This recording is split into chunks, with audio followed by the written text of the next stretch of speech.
Daily मैंने लगाया, सिर्फ आज ही नहीं लगाया।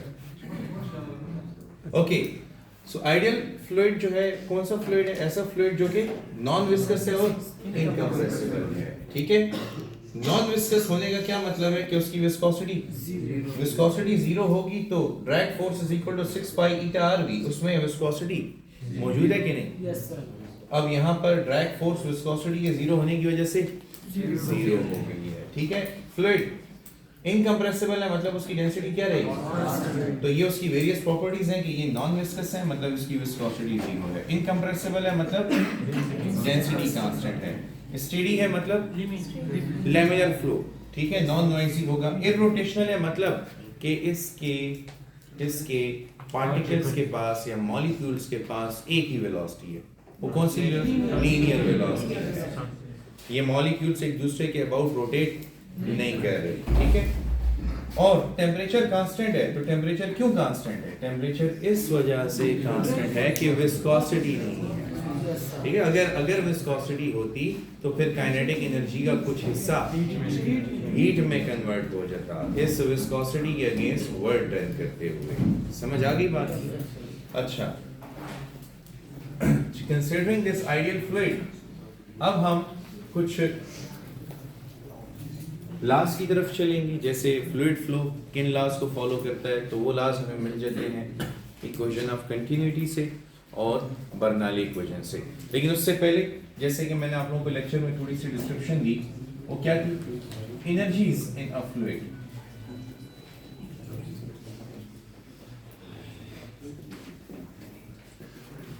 Energies in a fluid, fluid में कौन कौन सी एनर्जीज हैं? तो कौन कौन सी एनर्जीज हैं फ्लूइड में? एक काइनेटिक एनर्जी है उसके मोशन की वजह से, एक पोटेंशियल एनर्जी है उसकी हाइट की वजह से, तीसरी प्रेशर एनर्जी है। Pressure energy is something you are not used to with, आप इसके साथ आदी नहीं है, क्योंकि आपने अभी तक सॉलिड मटेरियल पार्टिकल्स को डिस्कस किया सॉलिड फॉर्म में। अब जैसे ये मार्कर आप इसको डिस्कस कर रहे हो, तो या तो इसके पास काइनेटिक एनर्जी है या पोटेंशियल एनर्जी है। लेकिन इस रूम में मौजूद जो एटमॉस्फेयर है, जो एयर है, वो इसकी वॉल्स के ऊपर प्रेशर भी एक्सर्ट कर रही है। तो इन फॉर एग्जांपल यहाँ पे एक मॉलिक्यूल है, फर्ज करो मेरे हाथ में, ठीक है, इसके पास पोटेंशियल एनर्जी भी है और मैं इसको छोड़ दूंगा क्योंकि गैसियस फॉर्म में इसकी काइनेटिक एनर्जी बहुत ज्यादा है, तो ये मूव करेगा। कौन सी एनर्जी हुई? काइनेटिक। अब ये जाके दूसरे मॉलिक्यूल्स के साथ भी टकराएगा, इस रूम के वॉल्स और रूफ और हर जगह के साथ जाके टकराएगा, तो उसकी वजह से ये प्रेशर भी एक्सर्ट करेगा। तो फ्लूइड के पास फिर ये तीन किस्म की एनर्जीज चलेंगी। ठीक हो गया? अच्छा, अब फ्लूइड के मोशन को एक्सप्लेन करती है इक्वेशन ऑफ कंटिन्यूटी।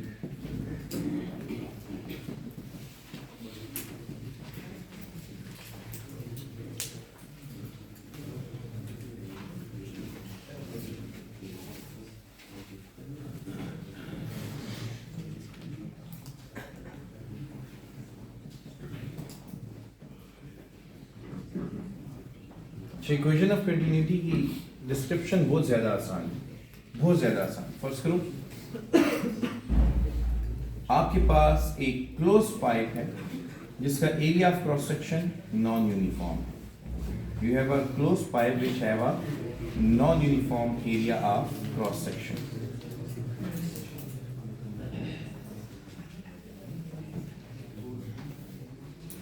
तो non uniform area of cross section का मतलब समझ आ रहा है?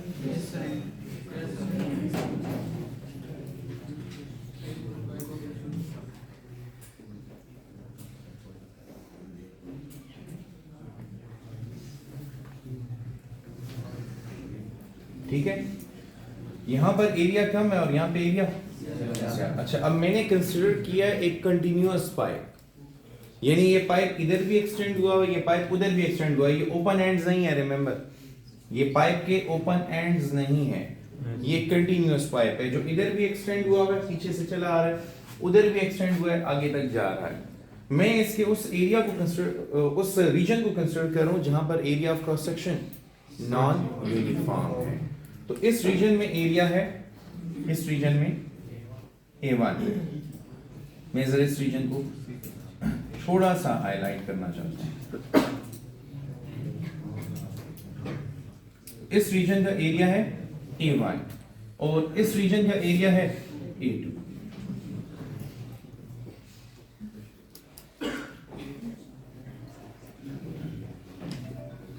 ठीक है, अब फ्लूइड यहां से इंटर होगा और यहां से बाहर की तरफ जा रहा होगा। यहां से कहीं से फ्लूइड आ रहा है, पीछे से इंटर हुआ है और यहां से बाहर जा रहा है। Remember it is a close pipe. Close pipe मतलब कोई लीकेज वगैरह नहीं। अगर कोई लीकेज नहीं है तो मुझे बताओ, अगर यहां से इस एंड से delta m amount of mass enter हुआ है तो यहां से कितना मास लीव करेगा? डेल्टा m ही लीव करेगा in accordance with law of conservation of mass. Mass तो कंजर्व्ड है। This is the statement of law of conservation. This is the statement of equation of continuity. The mass entering a closed pipe is equal to mass leaving the closed pipe. जितना मास एक close pipe में enter हो रहा है उतना leave करेगा। लेकिन इस पे कंडीशन क्या है?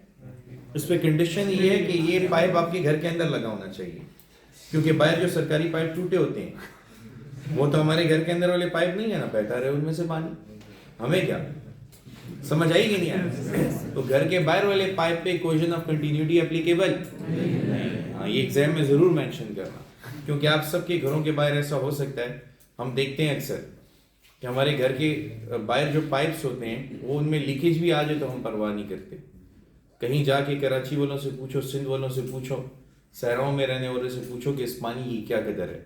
दुनिया का मीठा तरीन पानी पेशावर में, पेशावर से मीठा पानी हार्डली किसी जगह पर अवेलेबल है, या केपी में स्पेशली बहुत ज़बरदस्त पानी। और जब आप you move towards Punjab, Lahore में चले जाएं, वहाँ का पानी आप कभी टेस्ट करें तो आपको पता चलेगा कि पानी है कितनी बड़ी नेमत। और हम इधर पेशावर में उसको कितनी ईजीली ज़ाया करते रहते हैं। तो इसकी ज़रूर कदर करें। अगर कोई पाइप आपके घर के बाहर भी ख़राब हो गया तो पूरे मुल्क को ऑन करो यार, पूरे मुल्क को। जिस तरह आप अपने घर को अपना समझते हो उस तरह पूरे मुल्क को अपना घर समझो और उसको ऑन करो कि ये मेरा घर है।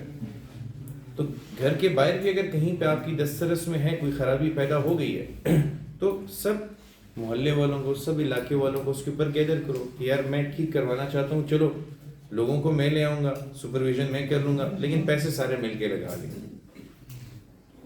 तो ये काम आपको ज़रूर करने चाहिए। और अगर आपकी इस्तिताअत है तो फिर तो किसी से 1 रुपया भी मत लो, वो पूरी नेकी अपनी जेब में डाल लो, पूरी की पूरी। कुछ आपकी ज़िंदगी के ऐसे काम हों कि जब आप अल्लाह ताला के हुजूर खड़े किए जाएं तो आप अल्लाह ताला को कह सकें कि अल्लाह मेरे एरिया में तो बड़े अमीर लोग रहते थे, तो वो पानी जैसी अजीम नेमत ज़ाया हो रही थी, किसी ने तवज्जो नहीं दी थी, तो मैं यही नेकी लेके आ गया, मुझे इसके अवस माफ़ कर दें।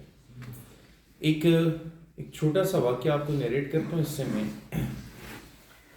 क्या अल्लाह को हमारी इबादत की ज़रूरत है? इकबाल का शेर है ना, जिक्र के लिए कुछ कम न थे करो बया, फ़कत दिल लगी के लिए पैदा किया इंसान। तो अल्लाह ताला को हमारी नमाज़ों की, रोज़ों की ज़रूरत नहीं है। अल्लाह ताला इवन ये भी कहते हैं कि जो तुम जानवर कुर्बान करते हो, ना इनका गोश्त अल्लाह ताला को पहुँचता है ना इनका खून पहुँचता है। ये तुम अपने आमाल की पाकीज़गी के लिए, अपने माल को साफ करने के लिए, ये सब कुछ तुम अपने लिए कर रहे होते हो। तो एक नानबाई था रोटी बेचने वाला, वो क्या करता था कि जब भी उसके पास कोई खोटा सिक्का लेके आता था ना तो उसको बड़े मज़े की ताज़ी ताज़ी गरम गरम रोटी दे देता था, और फिर वो खोटे सिक्के उठा के एक संदूक में डाल देता था, दोबारा किसी को वापस नहीं करता था। यहाँ पे तो हमारा ये तरीका, किसी ने हमें जाली नोट दे दिया तो हम कोशिश करेंगे हम कहीं आगे ट्रांसफ़र करा दें, ऐसी बददियानत कौम हो चुकी है। तो वो यूँ करता था कि लोगों से खोटे सिक्के लेके उनको संभाल लेता था।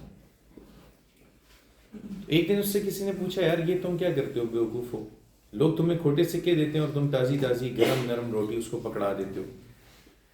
तो कहता है, यार मैंने अपने घर वालों को नसीहत की हुई है, वसीयत की हुई है कि मैं जब मर जाऊं तो मेरे साथ ये संदूक जो है मेरी कब्र में दफनाना है। तो उसने कहा क्यों? कहते हैं असल में देखो मेरे पास अमाल तो है नहीं, हम आम लोग सारे गुनाहगार ही हैं, और जब मैं मर जाऊंगा तो अल्लाह ताला के सामने मुझे खड़ा किया जाएगा। तो अल्लाह ताला पूछेंगे कि तुमने ऐसी क्या नेकी की है जिसके एवज़ तुम्हें बख्श दिया जाए। तो मैं अल्लाह ताला को ये कहूँगा कि अल्लाह, मैंने ये संदूक कमाया पूरी ज़िंदगी में।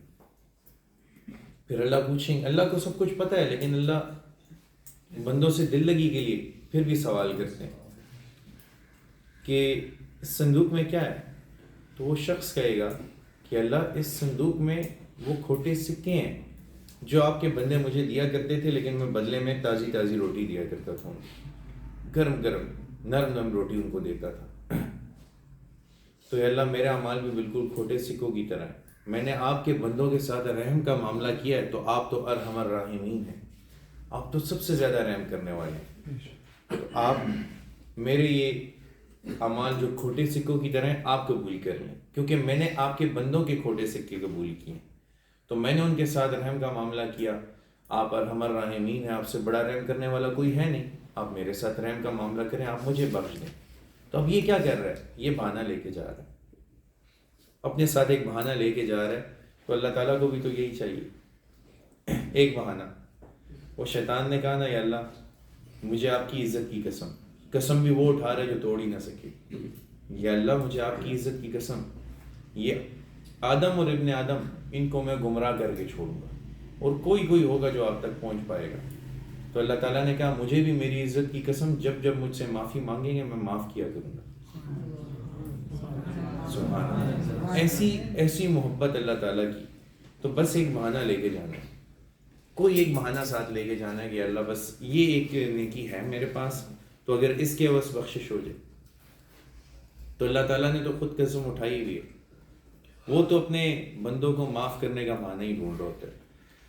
तो दिन में भी इस्तग़फ़ार कर लिया करें, अल्लाह से तौबा कर लिया करें, पता नहीं ज़िंदगी की सांसें कब हमसे बिछड़ जाएं। और इन जनरल भी कहीं पे आप देखें कुछ चीज़ ख़राब है, आपके अपने मुल्क की है, आपका ये सारा मुल्क आपका ही तो है, तो उसको ठीक करने की कोशिश करें।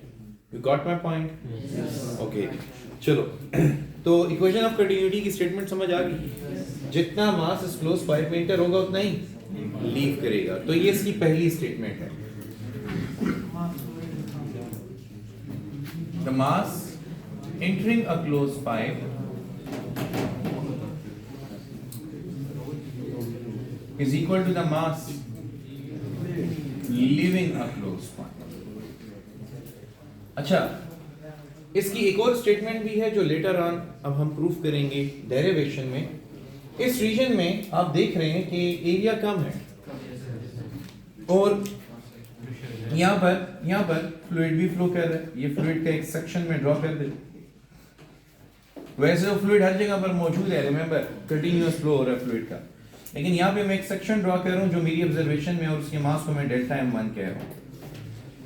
तो इस रीजन में फ्लूइड का मास डेल्टा m1, और यहाँ पर एरिया a1, और फ्लूइड जिस वेलोसिटी से यहाँ पर ट्रेवल कर रहा है दैट वेलोसिटी इज v1।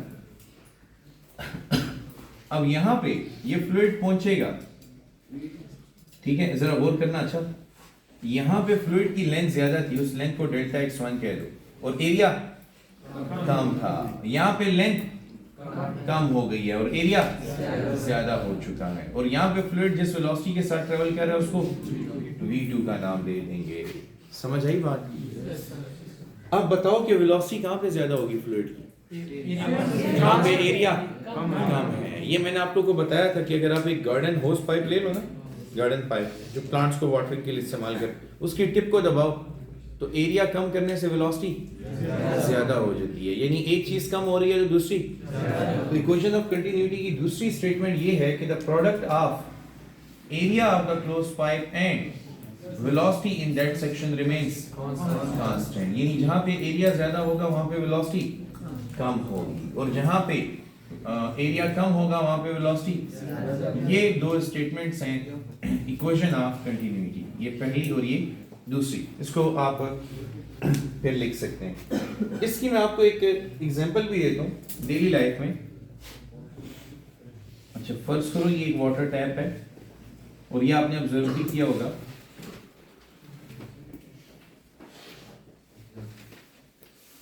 अच्छा, इस वाटर टेप से जब पानी नीचे गिरता है तो if you look at it, जैसे जैसे ये नीचे जा रहा होता है इसकी प्रोफाइल थिन हो रही होती है।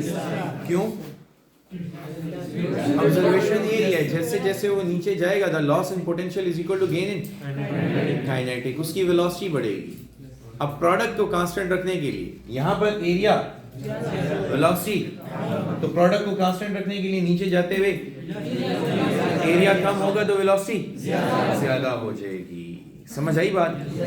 फिर यही टेक्निक पानी के डैम में भी इस्तेमाल की जाती है कि पानी के जो डैम्स वगैरह होते हैं उनमें ये देखो यहाँ पे नीचे सेक्शंस बने होते हैं। अब पीछे देखो, अच्छा पीछे इन सेक्शन से पीछे, इस सेक्शन से पीछे जो पानी फ्लो कर रहा है उसके पास एरिया बहुत ज्यादा है कि नहीं? यहाँ पे एरिया बहुत ज्यादा है तो वेलोसिटी कम होगी, लेकिन जब इस नैरो सेक्शन से पानी पास होगा तो एरिया कम है। तो हाई वेलोसिटी से जब वो पानी नीचे जाएगा, नीचे गिरेगा, तो नीचे टरबाइंस लगी होती है। अब पहले आपने काइनेटिक एनर्जी बढ़ाई एरिया कम करके, वेलोसिटी बढ़ाई एरिया कम करके, इसके बाद पानी जब नीचे गिरेगा तो loss in potential is further equal to gain in kinetic. फिर जब वो पानी जाके टरबाइन पे गिरता है तो उस टरबाइन को रोटेट करना शुरू कर देता है, तो वो टरबाइंस जो हैं फिर इलेक्ट्रिसिटी प्रोड्यूस करती हैं। तो ये डैम्स में भी होता है, ठीक है। अच्छा,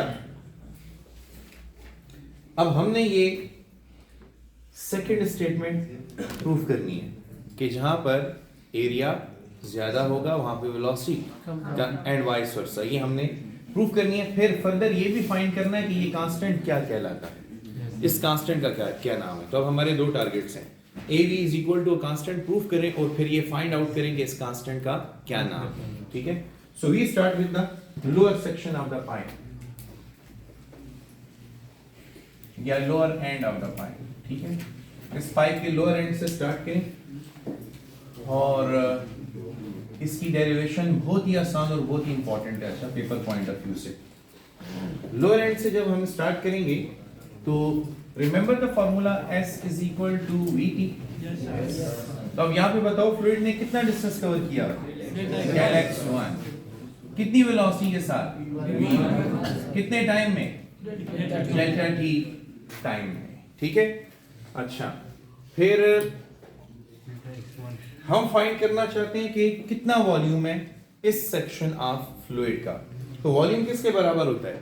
एरिया इनटू लेंथ या हाइट, ठीक है। तो यहाँ पे तो हाइट इन्वॉल्व नहीं है, यहाँ पे फ्लूइड की लेंथ इन्वॉल्व है, फ्लूइड का एरिया और फ्लूइड की लेंथ। तो हम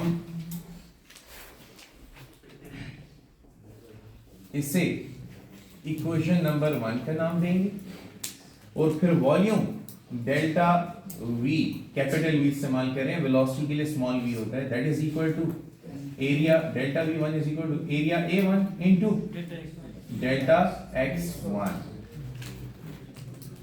इसको नाम दे देंगे इक्वेशन नंबर 2 का, ठीक है। अच्छा, अब एक बात बताओ, अगर हम वॉल्यूम फाइंड करना चाहते हैं तो ये जो डेल्टा x1 है ये इसकी वैल्यू इक्वेशन नंबर 1 से कहां पुट करनी चाहिए?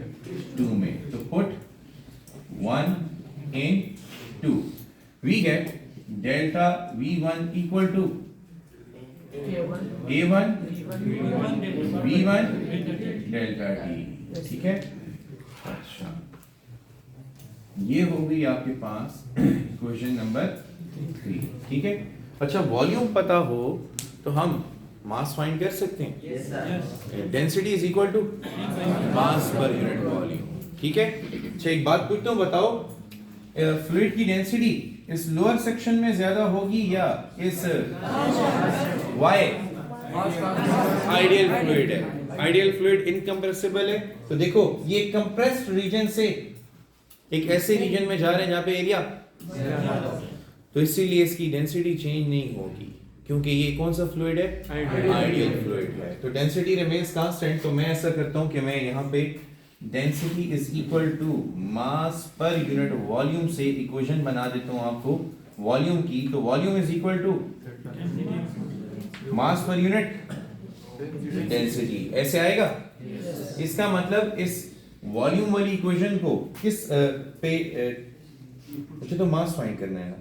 मास फाइंड करने के लिए हम ऐसा कर लेते हैं, delta M is equal to density times volume. ये करना है, डेल्टा एम फाइंड करना है। तो ये बताओ कि इस इक्वेशन को किससे मल्टीप्लाई करूं तो ये मास में कन्वर्ट होगी, क्योंकि density times volume is equal to mass. So equation number 3 को मल्टीप्लाई करेंगे किसके साथ, डेंसिटी के साथ। तो रिजल्ट आएगा rho del v1 is equal to rho a1 v1 delta t। दोनों तरफ फिर मल्टीप्लाई करेंगे, लेकिन ये मल्टीप्लिकेशन क्या देगी हमें, डेल्टा m1 दे देगी is equal to rho a2 v2 delta t। तो फाइनली हमें मास मिल गया। This is our equation number 4। ठीक है।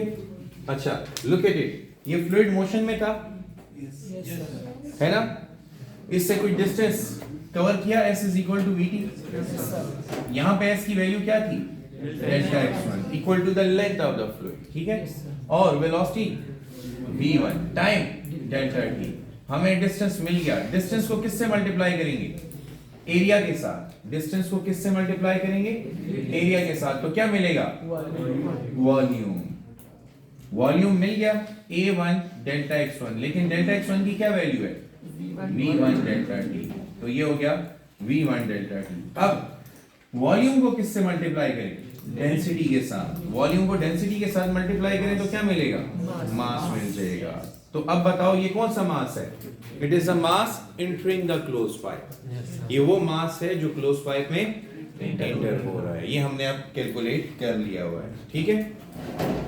अच्छा अब upper end of the close pipe, इसको टारगेट करो। अपर एंड करवा दूं, समझा दूं या याद करवा दूं, दोनों। अच्छा इधर जितने भी वन है सबको 2 कर दो बस। जितने भी वन है सबको क्या करोगे, 2। तो डेल्टा m2 की वैल्यू आ जाएगी। सी कॉपी पेस्ट करो। अब बताओ इधर भी शुरू करोगे, s is equal to vt। तो फिर delta x2 is equal to delta t। तो फिर delta v1 is equal to a2 delta x2। तो फिर delta v2 is equal to a2 v2 delta t। ठीक है। टाइम तो सेम है, जितने टाइम में इधर से फ्लूइड इंटर होगा उतने ही टाइम में, इधर देखो, जितने टाइम में ये वाला फ्लूइड इंटर हुआ है उतने ही टाइम में एट द सेम टाइम ये वाला फ्लूइड बाहर जा रहा है। CAT दोनों में सेम है। अब इसको किससे मल्टीप्लाई करोगे, डेंसिटी के साथ। तो ये क्या बन जाएगा, density times v2 is equal to rho a2 v2 delta t। तो ये क्या बनेगा, delta m2 is equal to weight rho a2 v2 delta t। क्या ये वाला, ये तो मैं चेक कर रहा था कि आप लोग सो रहे हैं कि जाग रहे हैं। कितना लेट पता चले आप लोग, किधर ऊपर, थर्ड नंबर इक्वेशन में अपर एंड में तीसरा किधर भाई, हाँ क्या कह रहे हो, क्या शोर मचाया हुआ है बताओ तो, क्या हुआ है, मजाक तो नहीं कर रहा हूँ, मैं पढ़ा रहा हूँ तुम लोग मजाक कर रहे हो। हाँ ये देखो ये क्या है, मैं खैर फिर समझा देता हूँ, मुझे पता है तुम लोगों को समझ नहीं आया।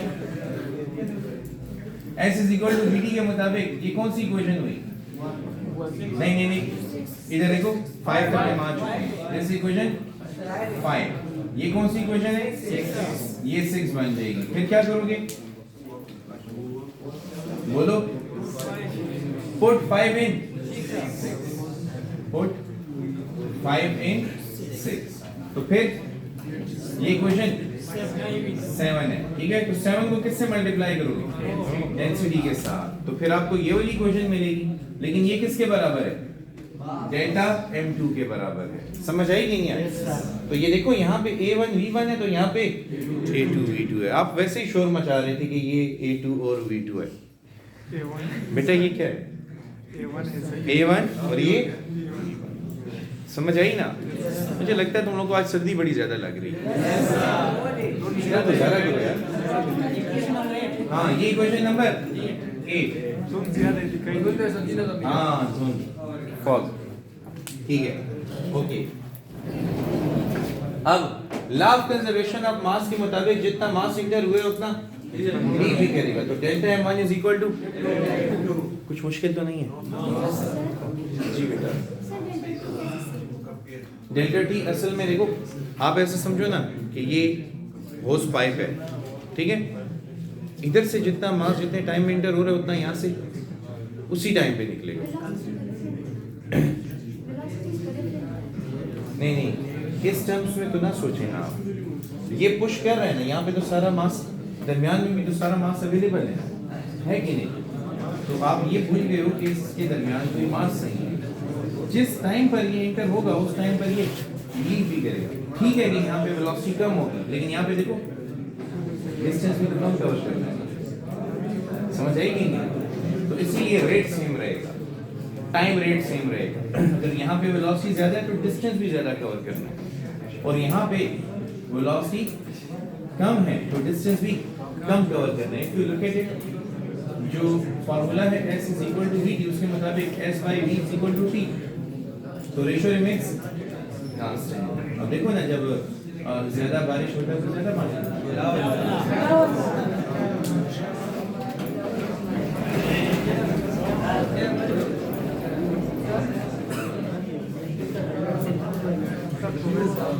अच्छा इसकी पिक्चर से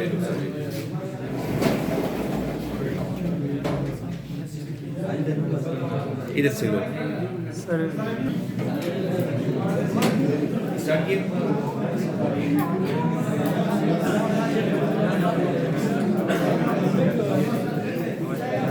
okay guys stop talking please. देखिए अब मास जितना इंटर हो रहा है उतना ही लीव भी कर रहा है। तो law of conservation of mass के मुताबिक delta m1 is equal to delta m2, जो मास इंटर हो रहा है that is rho a1 v1 delta t is equal to rho a2 v2 delta t।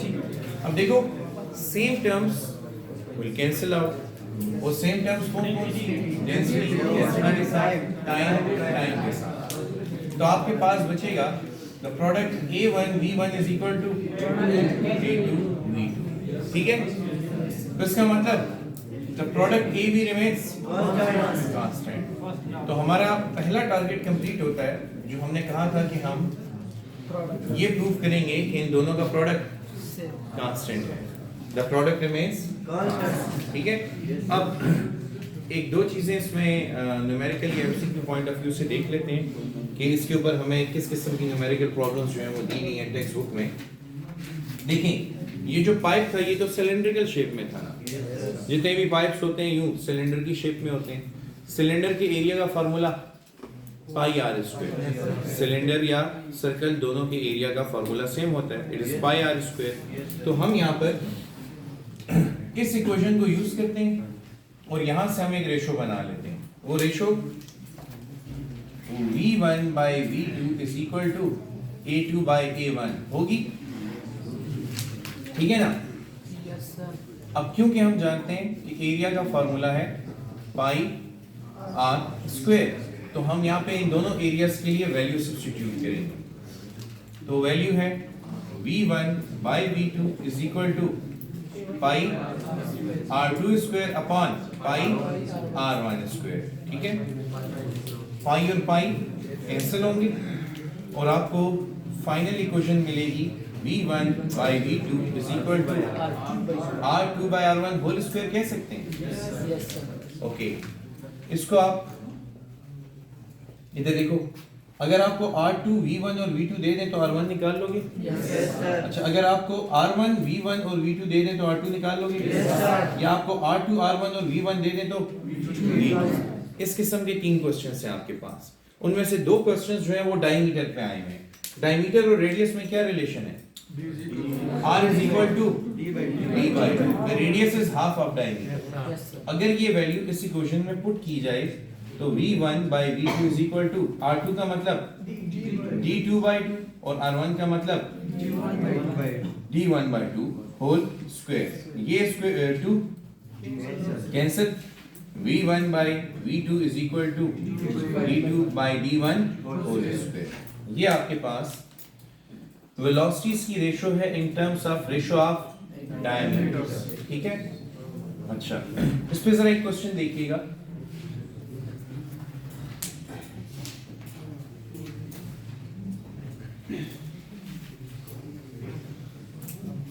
if the ratio of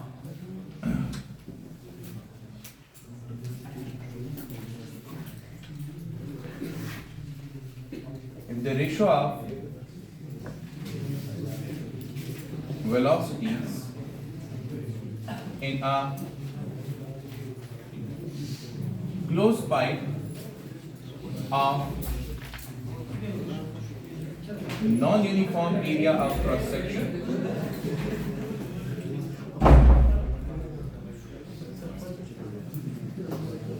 is V1 by V2 equal to 1 by 2, then the ratio of respective diameters is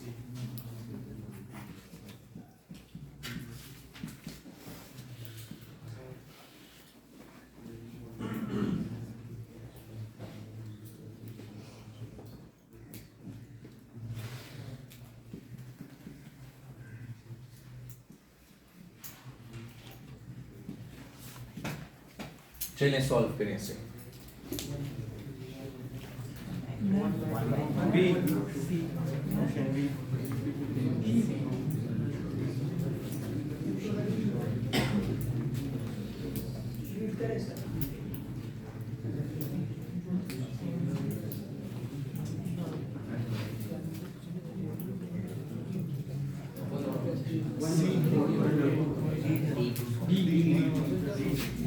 okay, चलो polling कर लेते हैं. Option A वाले students हैं? No. Option B वाले students हैं? Okay, there are a few. Option C वाले students हैं? Yes, there are many more. And option D? a few more. Option E? Yes. Okay, let's see the solution. इसमें आपसे गलती ये होती है कि आपको ये समझ नहीं आती कि गिवन वैल्यू से स्क्वायर लेना है या स्क्वायर रूट लेना है. थोड़ी सी कंफ्यूजन की वजह से आपका आंसर गलत होता है. और ऐसे क्वेश्चन का आंसर आपने जब भी विदाउट कैलकुलेशन दिया, देयर इज 90% चांस कि आप गलती करोगे. इसलिए इसको हमेशा सॉल्व करके बताना होता है. देखो इधर, सबसे पहले आप चेक करो गिवन डेटा में क्या दिया हुआ है. V1 by V2 is equal to, और रिक्वायर्ड क्या है? रिस्पेक्टिव डायमीटर्स की ratio D1 by D2.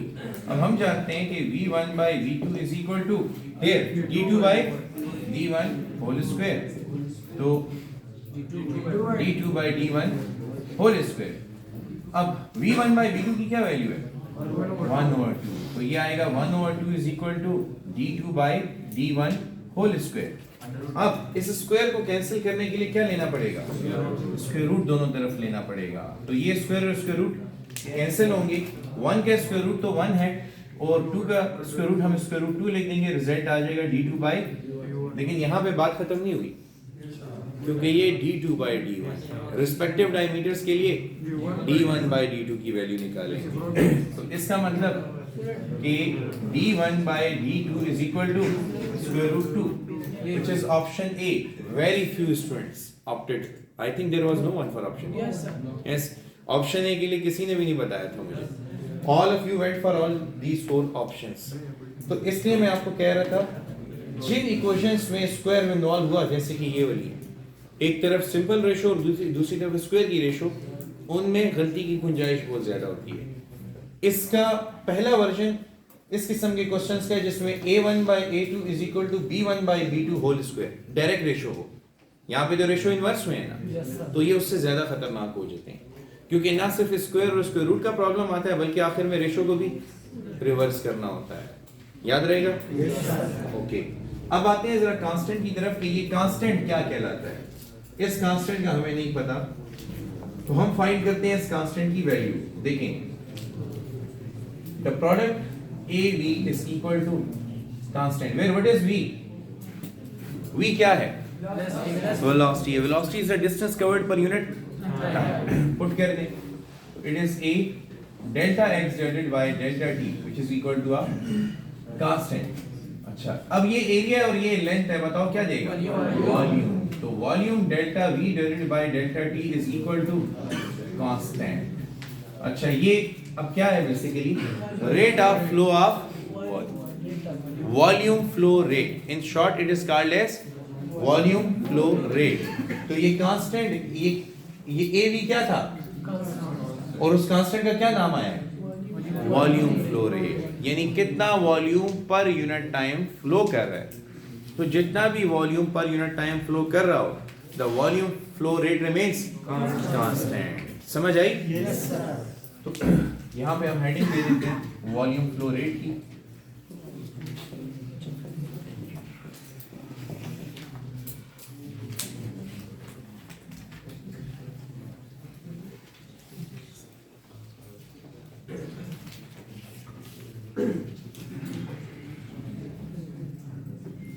It is defined as a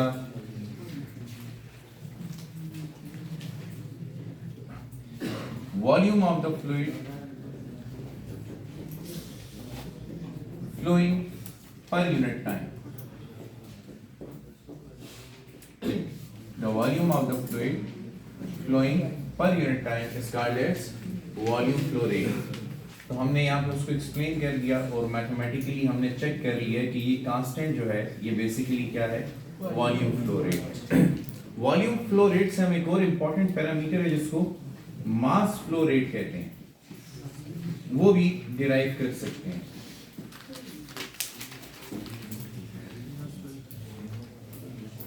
अच्छा, मास फ्लो रेट को कैसे डिफाइन करेंगे?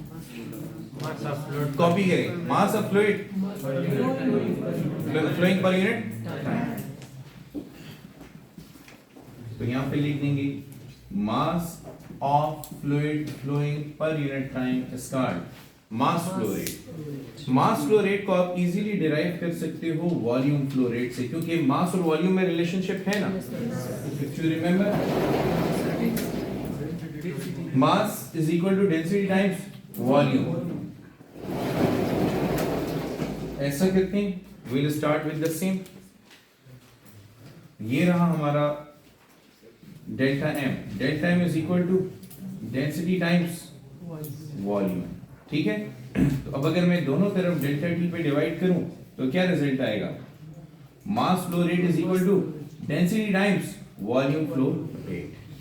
या फिर अगर आप इसको यहाँ पे शिफ्ट कर दें तो 1 by rho delta M upon delta T is equal to delta V by delta T, क्योंकि delta V by delta T भी कांस्टेंट ही है ना। तो इसका मतलब, और ये वैसे भी कांस्टेंट है, तो इसका मतलब मास flow rate also remains constant. तो जितना मास पर यूनिट टाइम एक क्लोज पाइप में इंटर हो रहा है उतना ही मास लीव भी कर रहा है। तो इसलिए याद रखिएगा कि equation of continuity is another statement of law of conservation of mass. Equation of continuity law of conservation of mass के बिल्कुल एन मुताबिक है। Is it clear?